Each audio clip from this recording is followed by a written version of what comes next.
welcome to a seminar on self.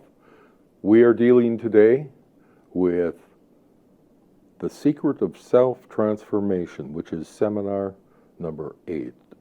I'm your philosopher at large, Tristan McGough, and today we're going to be speaking about the eternal moment, because actually unpacking the eternal moment, the present, as we experience it, is the secret to continuing self-transformation or conscious immortality.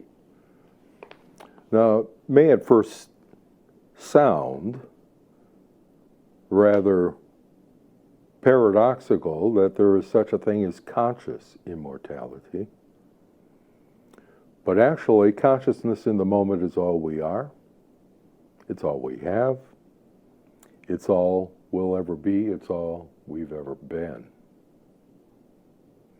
So to understand the nature of consciousness in the moment is actually to pierce the present. Now, what is the present? The present, if we were to unpack it, is actually another name for the moment, right? But it's really a gift of the cosmos to you.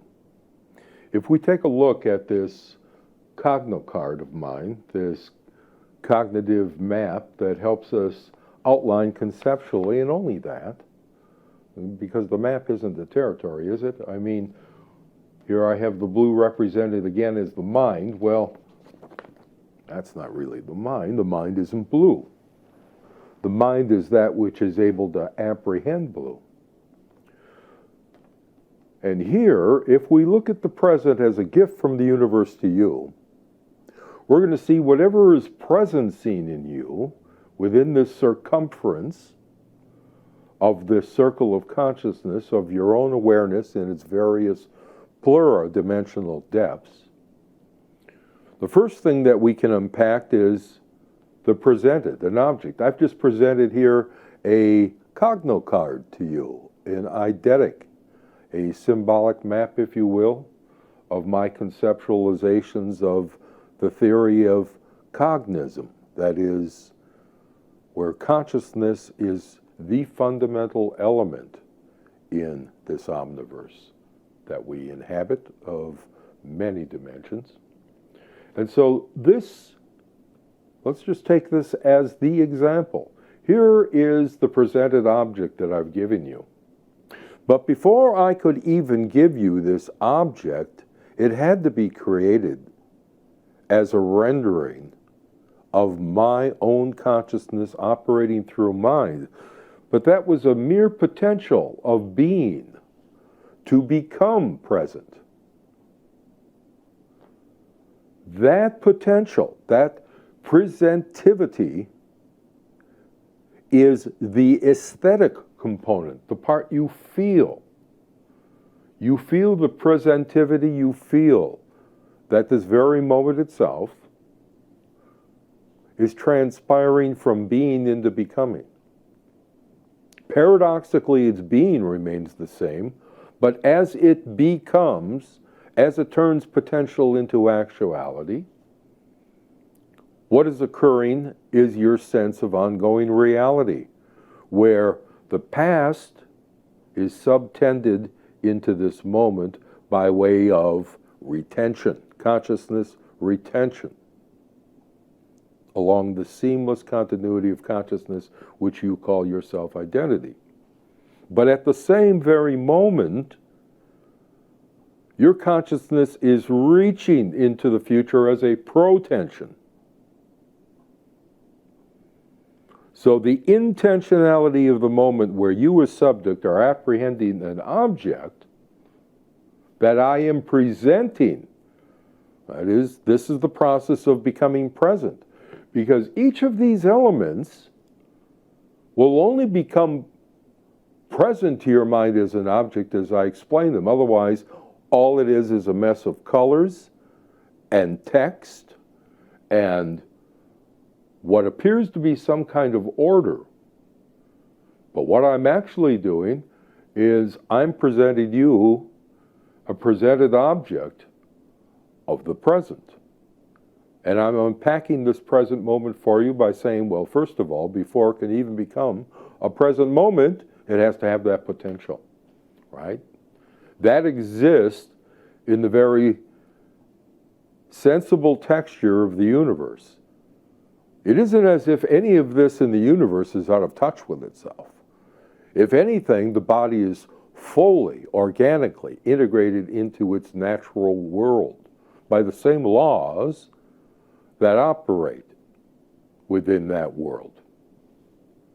My body doesn't operate by a separate set of natural laws, but participates in the same natural laws as the macrocosm. So that's why I have the ability to actually undertake a process of presenting this to you, because we are a coherent organic whole, and naturally in this world, we are appearing together. But as we look at the present as this gift, if we looked at the gift, whatever it is, and right now, the gift that is presented is this diagram, as well as my explanation, that may lead to a certain understanding within yourself or an experience. And where's that experience going to happen? It's going to happen in the present moment. So here you have the element of time in the temporal sense. Here you have the presented object taking place within the spatial sense. Here you have the potential acting as the very basis by which you can have this entity being presented to you, and the very process of presenting. The presenting is happening right here in the moment.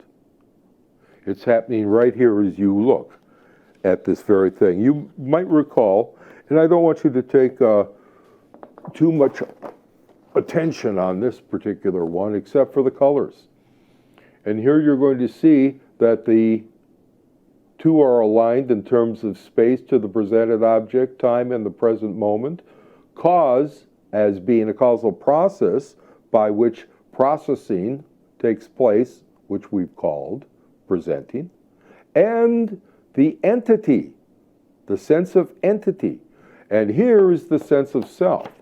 Now, elsewhere, I've referred to these four as your internal sense of time, your internal sense of space, your internal sense of entity. That is where you reify objects into particular things. Right now, this is all just a smear of different kind of colors, geometrical forms, and semantic text. However, as I explain it to you, all of a sudden, what pops into being is a recognition that here's this octahedron, which I've utilized in form of the omniversal model, where that entire octahedron, and for that matter, every single imaginable, conceivable, or possible shape, idea, form, or anything else, is contained in the dimensionless point of being, which is sizeless, that it has no space, it is spaceless. That's why it's infinite. Now that's what infinite means. Infinite doesn't mean an infinitude.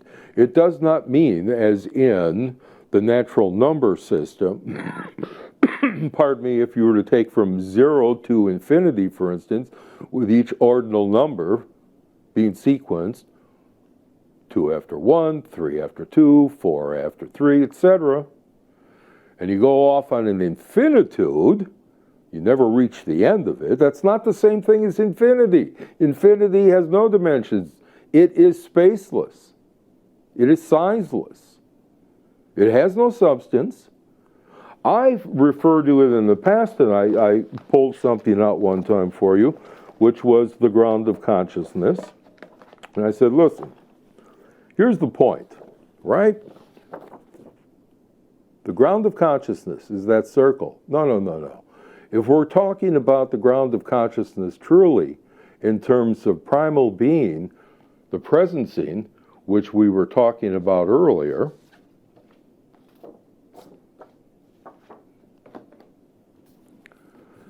then this ground of being upon which all or anything can appear is actually this.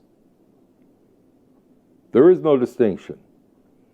There is no I or thou, I or other, I or it. There is no difference. There's just total unity, which is the absence of differentiation. And that absence of differentiation as pure being is what allows me to present this to you in some coherent, organic fashion in an ordered universe, which of course is the nature of consciousness. That is, consciousness turned outward into manifestation. That's the presentation. When I present this piece of paper and the ideas that it represents, it is presented with a room as a context. This text has a context. Con means with. There are other texts that are here. If you look, there's a space behind me. There's a table. There is a support. And you can see all these different items, which are a myriad or a collection of sensible, perceptible items in our interorganic, our intersomatic, our interbodily exchange.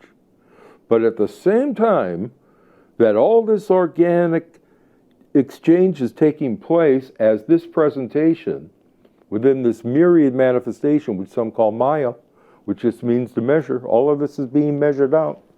When you've got the ground of consciousness, which is unmeasured, anything that you put on it, every possible shape can take shape here.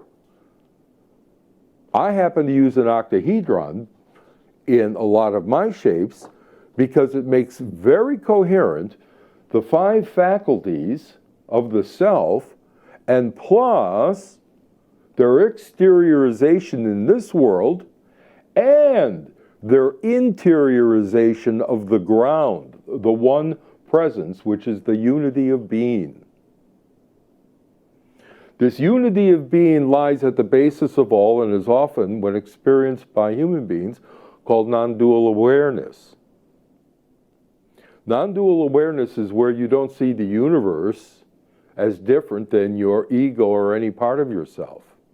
Whether it's your body, your feelings, your mentality, whether it's your bliss, whether it's your sense of identity, unity, continuity, all of it is a shared experience where you are not the thing that exists independently, right? You're not autonomous from everything around here. I'm not autonomous from anything organically in my bodily realm. My body is very dependent on that. But then so are my emotions and my thoughts, and even my sense of ego is all a construction through the exchanges I've had with my various plural dimensional environments. Because I am not simply a body. Right? We went into this, the 10 dimensions of self. What do you identify with? Cut yourself, cut your body. Oh, I hurt. That's your body. You're identifying with your body. But then the second self-dimension we spoke of is the perspectival self, the observing self. And that is where the magic happens, the mystery occurs, and is buried in terms of the transformation into a sense of happiness, because you have a perspective from which you come. And it has nothing whatsoever to do with the body. It's sizeless. It's partless in the sense that it is one with the very energy of the universe, which is allowing you to experience the sense of presence.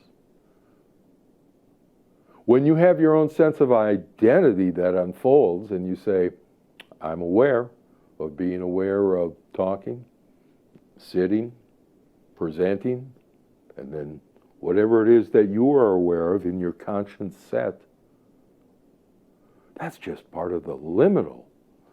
aspect of consciousness. It's like you're surfing on the wave of consciousness. There's a whole ocean below. There's a whole sky above. The sky above is your supraliminal consciousness. And we touched on that last time when we spoke of theos, logos, pathos. Remember that? And ethos and bios.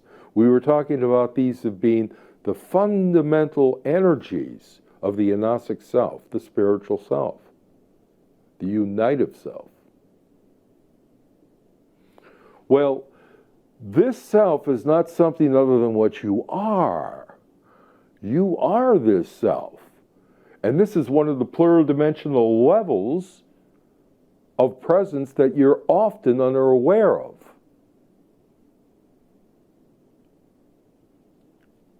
In the same regard,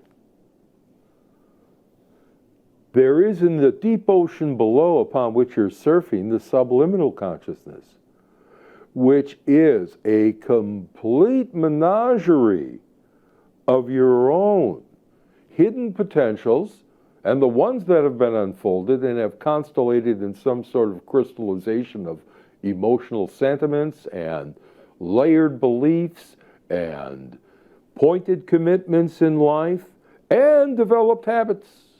All of these things we spoke of, that they're all constrictions on the essential power of you as a transformative unit of consciousness.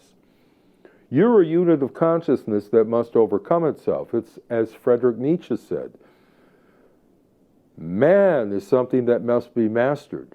And he spoke of the Übermensch. And by that, he meant the Overman. What comes beyond human? What is superhuman? Well, it's all waiting for you.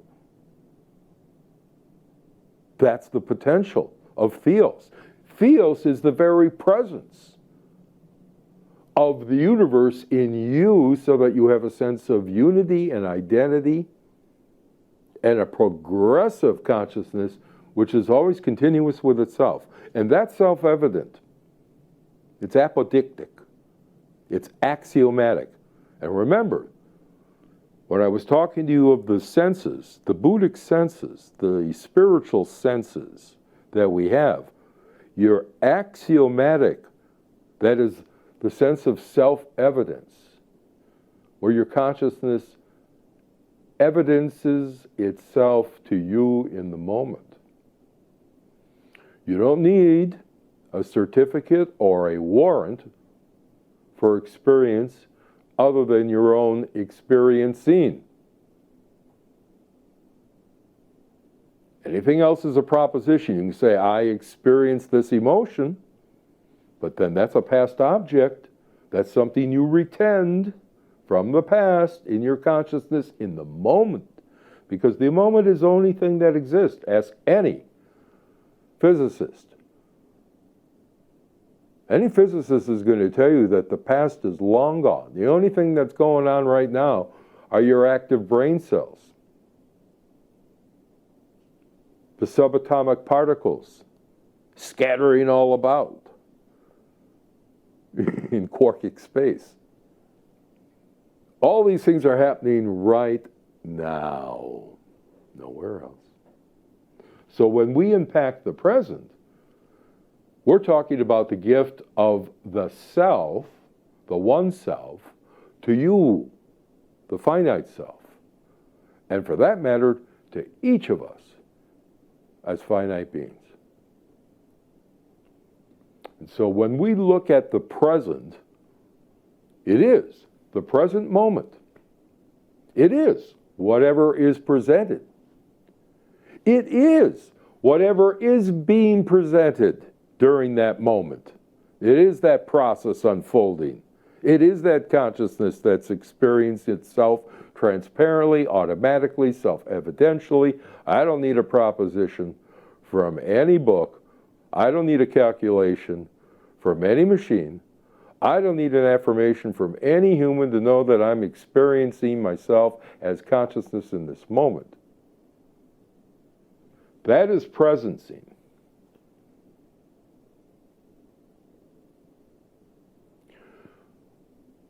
The great Hindu yogi, Paramahansa Yogananda, the avatar of love who came over to America in 1920 and who died with his boots on in 1952 at a podium after having said the night before that he hadn't long yet to go in this world. He gave the secret to happiness. Now, we've already talked about self-transformation. What is self-transformation? It's where you are going to go through the process of self-realization, right, through your 10-dimensional self. You're going to become aware of it. You're going to begin to activate new portions of it. And then you're going to cultivate those 10 dimensions to result in the fruits of self-transformation, which we spoke of course, an empowering mind. Okay? I could grab that for you, but anyway, here, in terms of the self, we're talking about an empowering mind as the fruit of self-transformation, where you go through the realization of your 10 dimensions. That is, you make them real. You take them from potential and actualize them. And as you do that, you cultivate them in this world. Those 10 dimensions in this world in which you are totally, completely, and absolutely anchored. And so you eventually come up using your mind in the thinking to become enlightened thinking. Your feeling becomes endearing feelings. Your willing becomes empowering will. And your life becomes a set of emancipations, not just for you, but for others. So Yogananda gave the secret of happiness, which is, of course, then the secret of self-transformation.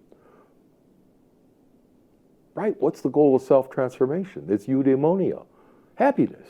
And happiness consists of an enlightening mind, endearing love or heart, an emancipating life, and an empowering will. These are all integrated. They all become the spokes on the wheel of your consciousness as you roll through cause and effect in order to make the transitions necessary in your life that lead to happiness. So, Yogananda gave the secret of happiness, but before I tell you what his secret is, I want us to recall Buddharaja's saying. Remember Buddharaja? He is the Kashmiri sage who said, the method of achieving the goal is to be constantly awake to one's own awareness. By this means alone, the sage achieves the state of non-differentiation. There is no other means other than staying with awareness of one's own being. Closely maintaining this alone, the sage will become joyful, resting in the self. So where is all the transformation going to take place? Where are you going to cultivate? Where are you going to realize? You are going to realize and cultivate in the moment, which is the gift from the universe to you. You can call the cosmos the universe, or you can call it the ground of being, or you can call it God, as it's theologically been done. Any of these will do as long as it gets you to turn inward to understand that whatever you are is part of that ground. Within that ground you live and move and have your being, to paraphrase Paul.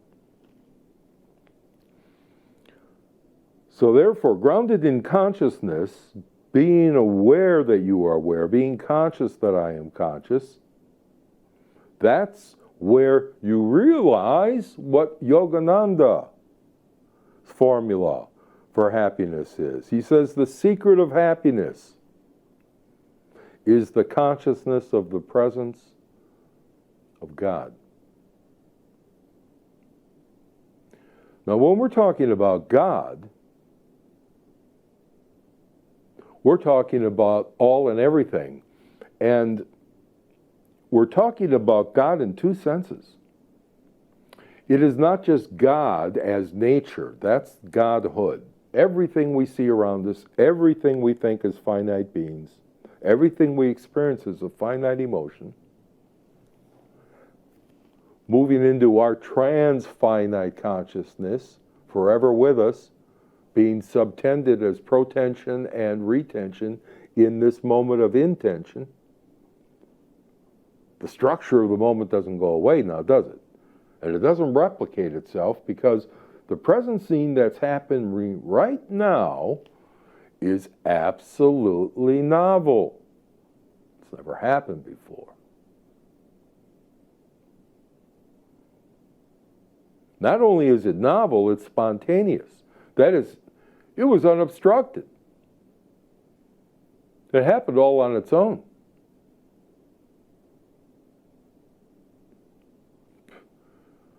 Reminds me of the Zen koan. Sitting quietly, doing nothing. Spring comes and the grass grows by itself. But when you pay attention to the moment and what's actually taking place as the present scene, no matter what is presented, no matter all the possibilities and potentials that are there, and no matter where you go, you're always going to be in the present moment. You're not floating off to a future. You could refer to the future, but that's part of the limitation of eternity. Eternity, like infinity, has no dimensions. It doesn't have a before or after. It's always here, just like infinity is always here. The here and now. These are the points that scintillate and that are measured and that are the meaning of Maya, because Maya is mother, measure, meter, matter. They all come from the same root, and that is its manifestation. It's placing limits on things. It's dividing reality up into partite sections, scenes, segments, spans, series. They're all being part of the presenting, the process that is never ending and everlasting and is always already here and ongoing forever and ever and ever. So two of the things that we've already noted in terms of when you unpack this moment, this gift from the omniverse to each of us as conscious beings, we tap into the one presence every time that we are presencing. And whatever our presentation is, our presencing is the interior of whatever it is that the exterior of us has manifested to the world at the point down in the octagon, the omgen, the omniversal gem that allows us to understand the orderliness of this universe.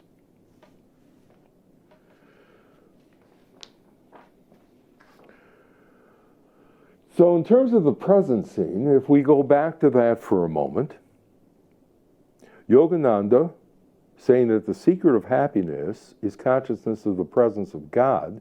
Well, the presence of God, I've referred to already in terms of the Godhood as nature, this finite, interdependent world, this myriad of manifestation we call Maya.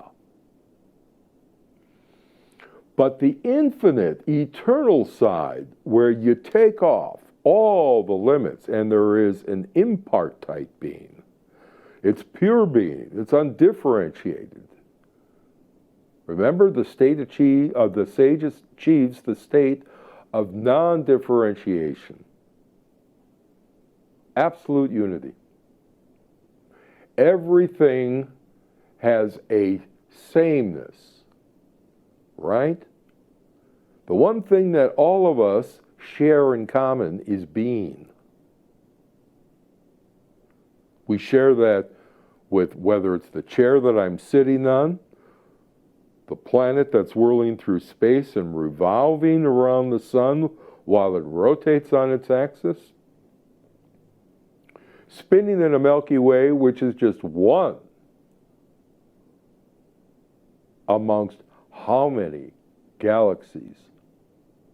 Some even beyond our remotest speculation, our ability to observe. And that's just the physical world.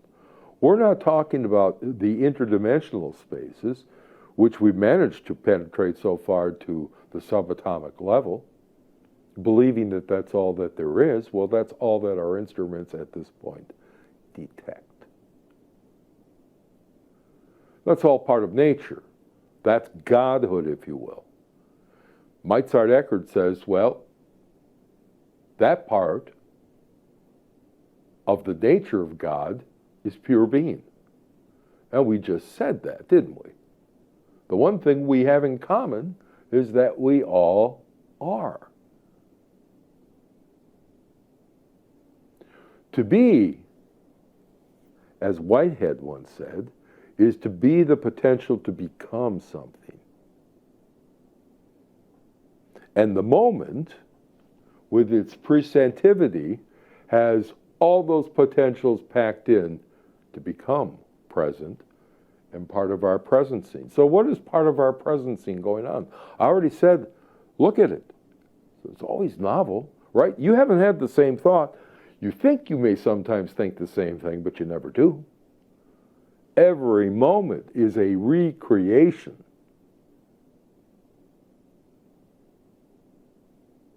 So it's novel and it's spontaneous. Now, what does that talk about? That means that there's energy, and you feel that energy. You can feel that energy in the feeling self, can't you? Remember, after the perspectival self, we've got the bodily self. Now, that's not just your five senses, taste, touch, smell, etc. It's not those passive senses alone. It's your active senses. It's your ability to manipulate with the hands, to move with your feet, right? To talk with your mouth, to procreate with your genital organs, and to eliminate with your gastric apparatus. Your perspectival self, on the other hand, is where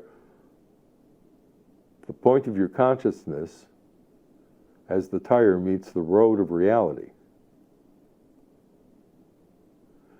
And there's a great depth to that perspective. Remember when we talked about that perspective being frozen and constrained by beliefs and sentiments and habits and commitments that all are unchecked and unexamined.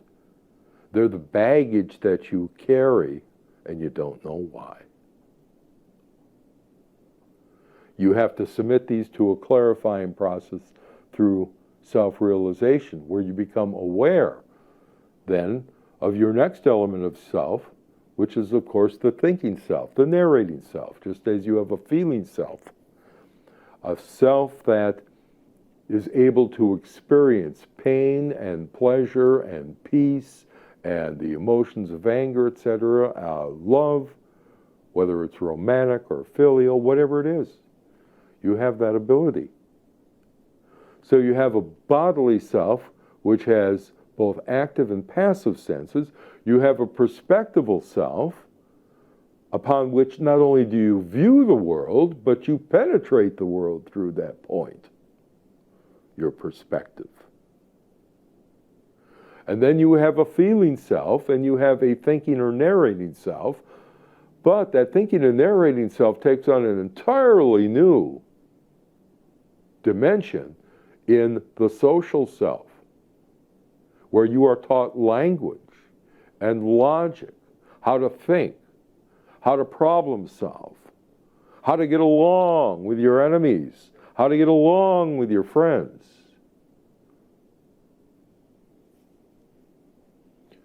That is where you as a cultural and social entity exists. And it is a very broad part of the spectrum of consciousness.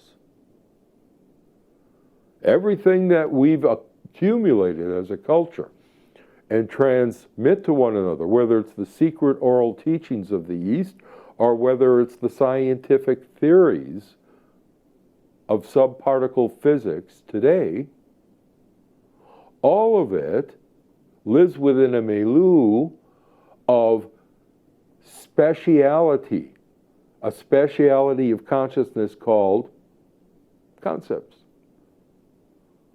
from which we build theories and worldviews. And we learn to behold the world and to stratify it in our attitudes,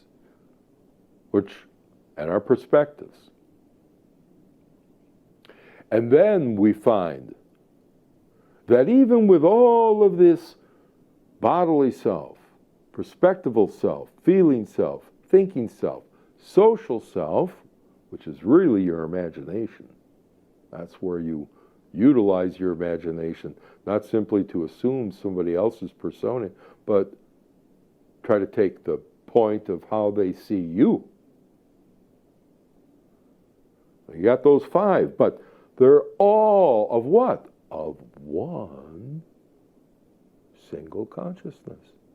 It's your social selves.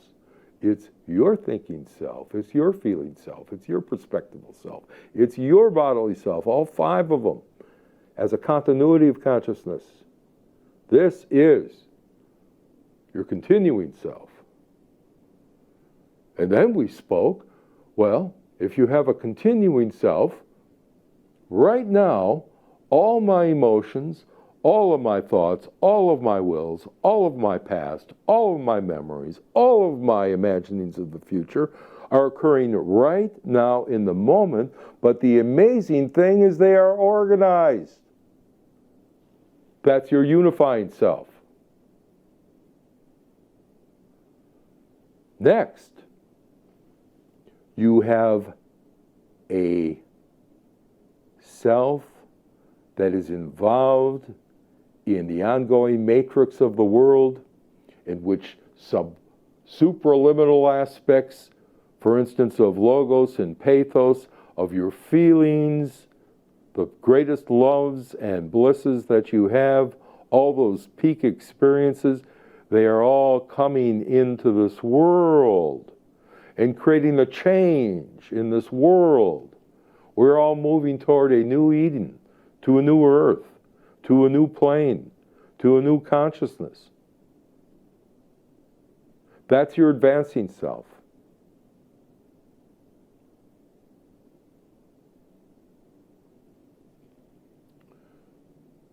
But every single one of these selves has an axis,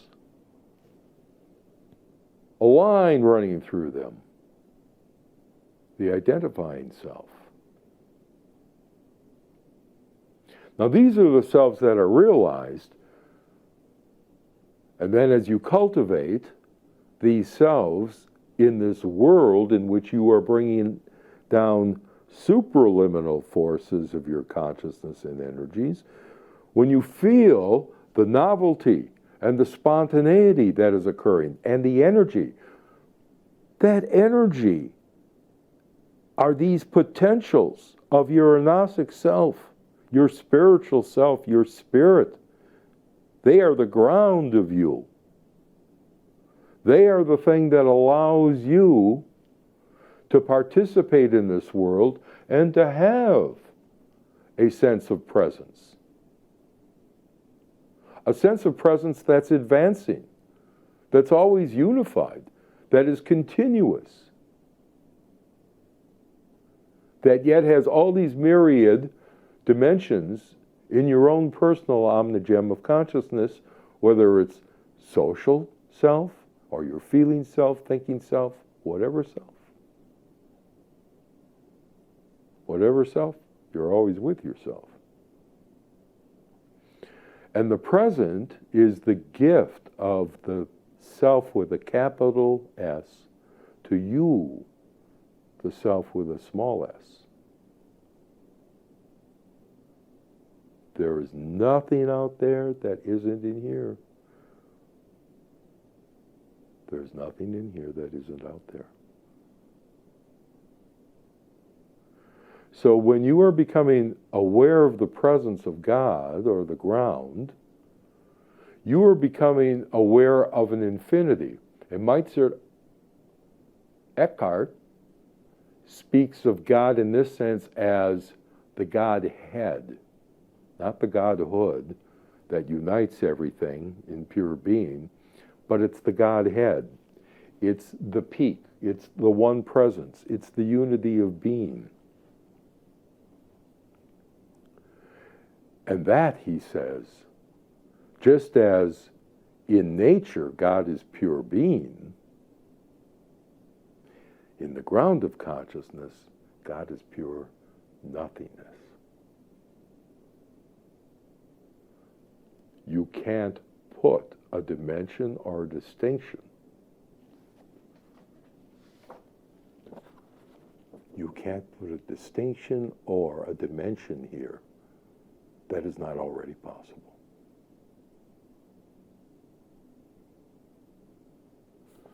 But the fact that you can put any particular presentation into this world is a miracle in itself that we call creativity.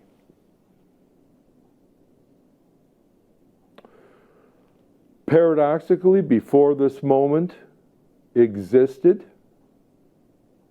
there was no novel moment. There were other moments, but it wasn't this fresh moment that spontaneously arose without any obstruction. It wasn't as if some alien force from the universe came in and collided with the cause and effect, and all of a sudden, Tristan McGough winks out of existence. These things aren't happening here. Now, why is that? Because the entire universe is a self-contained, coherent system. In fact, it's the only unity there is. It's the only unit there is, because it contains everything. There can't be anything else past itself. So in terms of presencing, we have already, there's energy that you feel well up, there's novelty, there's spontaneity, there's creativity. What else is there? Well, there's purity. You see,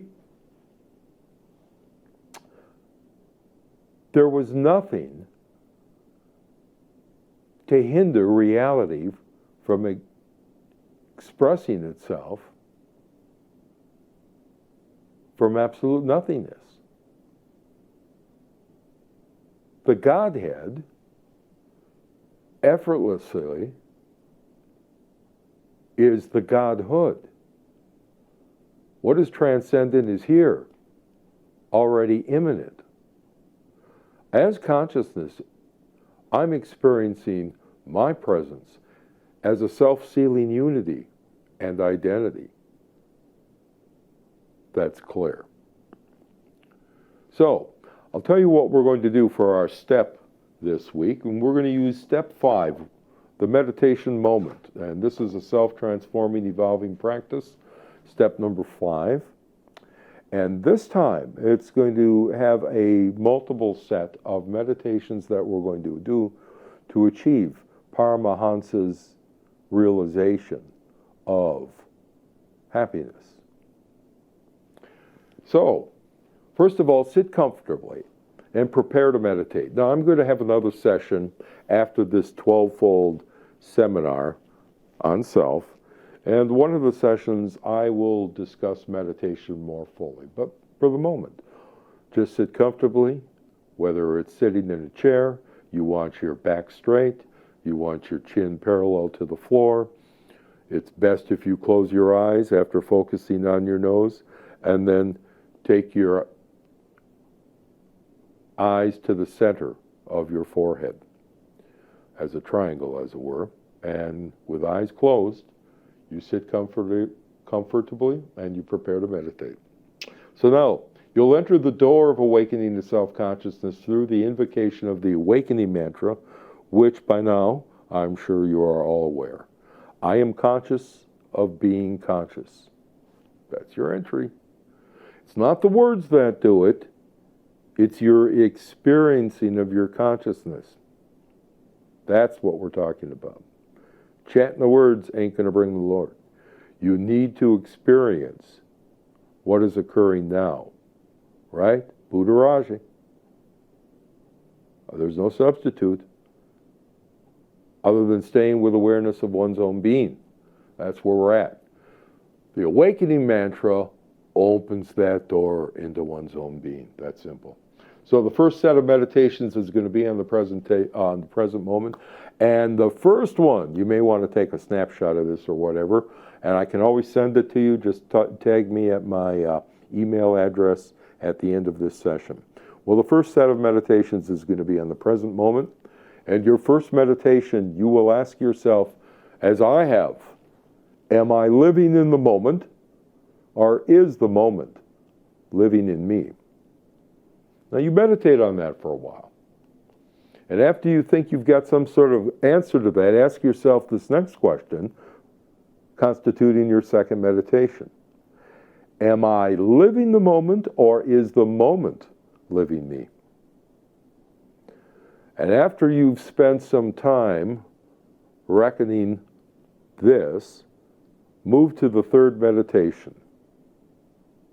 Is there any more of me in this moment than any other moment? Is there any more of me in this moment than any other? Well, once you've sat there and you entered into the silence, and remember, Rumi said silence is the language of God. All else is poor translation. So once you get and answer these koans and enter your silence, enter the second set of meditations. And this is the practice of the presence. Christians will call it the practice of the presence of God, as will those who practice Raja Yoga, as taught by Patanjali. And he specifically speaks about being aware of the presence of Ishvara, that is, the one special soul that encompasses the entire cosmos. In the practice of the presence here, this is what you're going to ask yourself and what you'll deal with. The ground of being, or as some say, God. The ground of being is consciously presencing itself in this moment as. And now these are the 7 different presencing features that I would like you to pay attention to in your meditation. You're going to feel the presencing as energy. That is that dynamicality where there is something happening. Remember, energy meaning work being done, and that's exactly what's occurring. There is an energy that is present in presencing. There's a spontaneity. It wasn't planned. None of this is ever planned. You can plan, as I did, a particular exercise, but that's all happened in the moment where it is unplanned up to that point. My planning has to come from somewhere. It comes from presentativity, this potential to present. So, it's fresh, it's novel. It's creative. It's pure. That is, it's unobstructed. So you have energy, spontaneity, novelty, purity, unity. That is, there is no difference. And identity, yet there is the sameness. At last, when you are presencing the ground, you will be at peace. There is a silence. So at this point, you ponder Paramahansa Yogananda's saying, the secret of happiness is the consciousness of the presence of God.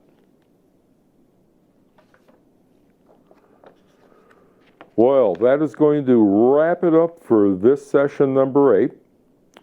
And next time, what we are going to be dealing with is the source of self-transformation, which is the question, why is there something, anything, rather than nothing? It has to do with the mystery of reality. And reality has a fourfold quadrant of pure being, finite being, no being, that is nothing, and conscious being. So, until then, my friends, behave whenever you must, be good whenever you can, but above all else, be yourself.